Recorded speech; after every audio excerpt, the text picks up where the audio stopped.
चलिए जानते हैं आज की देश और दुनिया की महत्वपूर्ण 50 बड़ी खबरों को सिर्फ 10 मिनट में। पर अभी तक आपने इस चैनल को सब्सक्राइब नहीं किया है तो सब्सक्राइब कर दें। लंबे समय से वेतन वृद्धि का इंतजार कर रहे प्रदेश के 1.25 लाख शिक्षकों को एमपी की मोहन सरकार ने बड़ी राहत दे दी है। अब इन्हें हर माह मिलने वाले वेतन में वृद्धि के प्रस्ताव को मंजूरी मिल चुकी है। सीएम मोहन यादव ने मंगलवार 13 जनवरी को इनके वेतन में वृद्धि करते हुए चतुर्थ समयमान वेतनमान फोर्थ पे स्केल के तहत कर दिया है। इससे एमपी के लाखों शिक्षकों के बीच खुशी की लहर दौड़ रही है। बता दें कि सीएम मोहन यादव ने आज हुई कैबिनेट में आए प्रस्ताव फोर्थ पे स्केल पर मुहर लगाई है। सरकार की सुपरहिट योजनाओं में से एक लाडली बहना योजना की हितग्राहियों को 32वीं किस्त का बेसब्री से इंतजार है। जिन लाडली बहनाओं का नाम योजना में है उन्हें प्रतिमाह 1,500 रुपए डीबीटी के माध्यम से दिए जा रहे हैं। अभी तक कुल 31 किस्तें जारी की जा चुकी हैं। हालांकि कुछ महिलाओं के खाते में 1,500 रुपए नहीं आएंगे। आइए इसकी वजह जानते हैं। जम्मू कश्मीर के पहलगाम में हुए आतंकी हमले के बाद पाकिस्तानी आतंकी ठिकानों पर भारतीय सेना की कार्रवाई को लेकर भारत के थल सेना प्रमुख ने अहम बयान दिया। उन्होंने सैन्य कार्रवाई ऑपरेशन सिंदूर को लेकर कहा कि ऑपरेशन सिंदूर ने सुरक्षा चुनौतियों से निपटने में भारत की तत्परता और रणनीतिक स्पष्टता को दिखाया है।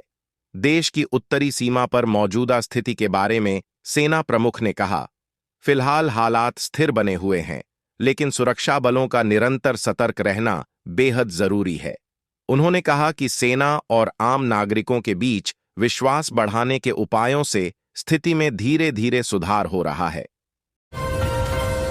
तकनीकी गड़बड़ी के चलते अकासा एयर की पुणे से बंगलुरु जा रही उड़ान आखिरी समय पर रोक दी गई, जिससे यात्रियों को भारी परेशानी का सामना करना पड़ा। करीब 1.5 घंटा विमान में बैठे रहने के बाद आखिरकार यात्रियों को विमान से उतरना पड़ा। अमेरिकी राष्ट्रपति डोनाल्ड ट्रंप के ईरान से व्यापार करने वाले देशों पर 25% टैरिफ लगाने के ऐलान से भारत पर असर पड़ सकता है। अमेरिका पहले ही भारत पर 50% तक टैरिफ लगा चुका है, जिसमें रूसी ऊर्जा खरीद पर 25% शुल्क शामिल है। ऐसे में ईरान से जुड़े नए फैसले से भारत अमेरिका व्यापार संबंधों पर दबाव और बढ़ने की आशंका है। ओडिशा कांग्रेस से निष्कासित वरिष्ठ नेता मोहम्मद मुकीम ने नई पार्टी बनाने का ऐलान किया है। उन्होंने राज्य के युवाओं से एकजुट होने और ओडिशा के लोगों को नया राजनीतिक विकल्प देने की अपील की। मोहम्मद मुकीम ने सोमवार को राष्ट्रीय युवा दिवस पर आयोजित एक कार्यक्रम में मार्च तक नई राजनीतिक पार्टी बनाने का ऐलान किया। इस कार्यक्रम में मोहम्मद मुकीम की बेटी और कांग्रेस विधायक सोफिया फिरदौस भी शामिल हुईं। हालांकि इनके अलावा कोई प्रमुख राजनेता इस कार्यक्रम में शामिल नहीं हुआ। सराफा बाजार में सोना और चांदी की कीमतों में लगातार जारी तेजी ने अब तक के सभी रिकॉर्ड तोड़ दिए हैं। बीते दिन चांदी 2.64 लाख रुपए प्रति किलो के ऐतिहासिक उच्चतम स्तर पर पहुंच गई। वहीं सोना भी 1.44 लाख रुपए प्रति 10 ग्राम तोला के आंकड़े को पार कर लिया। तेजी के इस दौर ने आम ग्राहकों के साथ साथ कारोबारियों को भी चौंका दिया है। पिछले एक सप्ताह में ही सोने के दामों में करीब 6,000 रुपए प्रति 10 ग्राम की वृद्धि हुई है, जबकि चांदी 24,000 रुपए प्रति किलो तक महंगी हो गई है। महाराष्ट्र में निकाय चुनाव के बीच राजनीतिक पारा चरम पर है। ऐसे में सत्तारूढ़ गठबंधन महायुति में भी तकरार देखने को मिल रही है। चुनाव प्रचार के दौरान भाजपा जहां अजित पवार की पार्टी एनसीपी को घेर रही है, तो अजित पवार भी काफी आक्रामक नजर आ रहे हैं। महायुति गठबंधन में आपसी झगड़े साफ तौर से देखे जा सकते हैं। इस बीच अब भाजपा अपने सहयोगी दल एनसीपी के खिलाफ चुनाव आयोग पहुंची। बिहार के मुख्यमंत्री नीतीश कुमार के लिए 2026 कई तरह से मायने रखता है। 2025 के अंत में उन्होंने 10वीं बार मुख्यमंत्री पद की शपथ ली। उसके पहले और उसके बाद कई बातें उठीं, लेकिन अब वह एक बार फिर जवाब देने के मूड में है। अमेरिका ने ग्रीनलैंड पर कब्जे की कोशिशें तेज कर दी हैं। इसके लिए अमेरिकी संसद में अब एक विधेयक पेश किया गया है, जिसमें ग्रीनलैंड पर कब्जे को जरूरी बताया गया है। जब अमेरिका ने वेनेजुएला के खिलाफ सैन्य कार्रवाई की थी, तो अमेरिकी संसद को विश्वास में नहीं लिया गया था, जिसे लेकर ट्रंप सरकार की आलोचना हुई थी। अब लगता है कि अमेरिकी सरकार उस स्थिति से बचना चाहती है और पहले ही अमेरिकी संसद को सूचित किया जा रहा है। ईरान में जारी व्यापक अशांति और अंतर्राष्ट्रीय दबाव के बीच तेहरान ने बेहद सख्त रुख अपनाया है। ईरान के विदेश मंत्रालय के प्रवक्ता इस्माइल बघाई ने साफ कहा है कि ईरान की सशस्त्र सेनाएं किसी भी तरह की आक्रामक कार्रवाई को नाकाम करने के लिए पूरी तरह तैयार हैं। उन्होंने कहा कि देश की सेना को जनता का पूरा समर्थन हासिल है और हर पल सैन्य तैयारियों को और मजबूत किया जा रहा है। भारतीय जनता पार्टी के राष्ट्रीय अध्यक्ष का चुनाव 19 और 20 जनवरी को कराया जाएगा। 19 जनवरी को नामांकन की प्रक्रिया पूरी होगी, जबकि 20 जनवरी को मतदान और परिणाम की घोषणा होगी। इस चुनाव में प्रधानमंत्री नरेंद्र मोदी, गृह मंत्री अमित शाह, रक्षा मंत्री राजनाथ सिंह सहित पार्टी और संगठन के कुल 10 वरिष्ठ नेता प्रस्तावक की भूमिका निभाएंगे।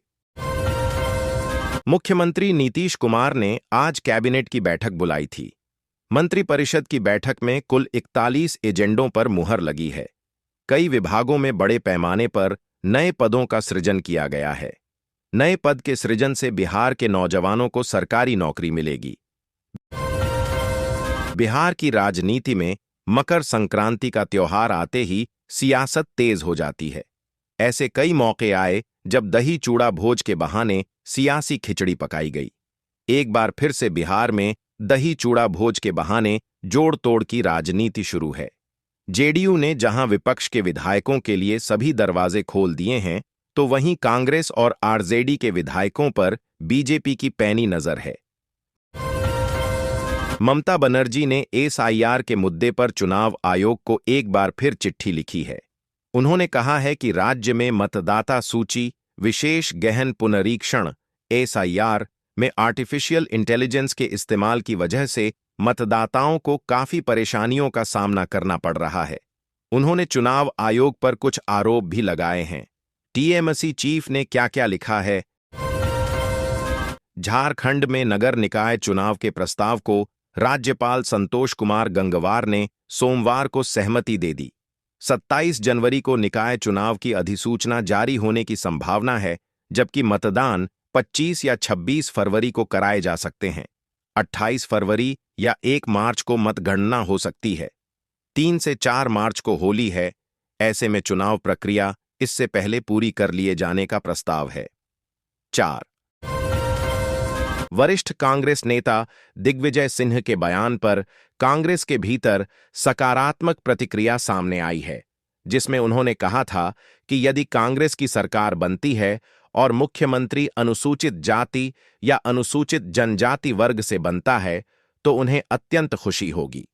इस बयान पर मध्य प्रदेश कांग्रेस कमेटी के अनुसूचित जाति विभाग के प्रदेश अध्यक्ष प्रदीप अहिरवार ने दिग्विजय सिंह का आभार व्यक्त किया है। मुख्यमंत्री विष्णुदेव साय बस्तर अंचल के समग्र विकास पर केंद्रित उच्च स्तरीय समीक्षा बैठक ले रहे हैं। बस्तर में शांति और विकास शासन की सर्वोच्च प्राथमिकता। बस्तर को मुख्य धारा से जोड़ने मूलभूत सुविधाओं को तेजी से विस्तार देने पर मंथन हो रहा है। बैठक में मुख्य सचिव विकासशील, मुख्यमंत्री के प्रमुख सचिव सुबोध कुमार सिंह सहित वरिष्ठ अधिकारीगण मौजूद हैं।